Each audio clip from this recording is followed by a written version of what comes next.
Good morning all of you.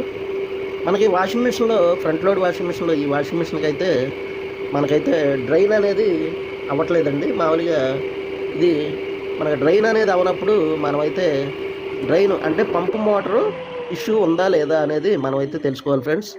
అలాగే ఆ pump మోటార్తో పాటు మనకి అక్కడికి వచ్చే వోల్టేజ్ 230 వోల్ట్స్ ఏసీ సప్లై అనేది మనకి ఆ పంపు మోటార్ దగ్గరికి వస్తుందా లేదా అనేది మనం చూసుకోవాలన్నమాట. ఆ చూసిన తర్వాత మనకి పంపు ఆన్ ఆన్ అయ్యి వాటర్ డ్రైన్ అవ్వకపోతే మనం ఆ డ్రైన్ బ్లాకేజ్ ఇష్యూ ఉందా అనేది కూడా మనం చూసుకోవాలి. మనకి ఇక్కడైతే మనం ఆ డ్రైన్ అవ్వకుండా మనకి ఎర్రర్ అనేది పడిపోతుందన్నమాట.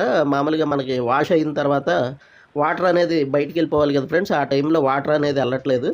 వెళ్ళకుండా మనకి ఇలా వాటరు మనం ఇక్కడ ఫ్రంట్ మనమైతే ఇక్కడ డ్రైన్ వాల్వ్ ఓపెన్ చేసేసి ఆ వాటర్ అనేది బయటికి అన్నీ వెళ్ళిపోతే కనుక మనకి మామూలుగానే స్పిన్ అనేది అయిపోద్ది అనమాట కంప్లీట్. ఆ స్పిన్ అయిపోయిన తర్వాత మనమైతే వాటర్ అన్నీ బయటికి వెళ్ళిపోయాక మనమైతే చెక్ చేయడం జరిగింది. దీనికైతే మనకి పీసీబీ బోర్డ్ ఇష్యూ ఉందన్నమాట. అంటే మనకి పీసీబీ బోర్డులో సప్లై అనేది మనకైతే దీనికి డ్రైన్ వాల్కి రావట్లేదు అనమాట. పంప్ అయితే ఓకే ఫ్రెండ్స్. దీన్ని మనం ఇలా చెక్ చేయడానికి మనం పూర్తిగా అవగాహనతో చేసుకోవాలి ఫ్రెండ్స్. Thank you friends.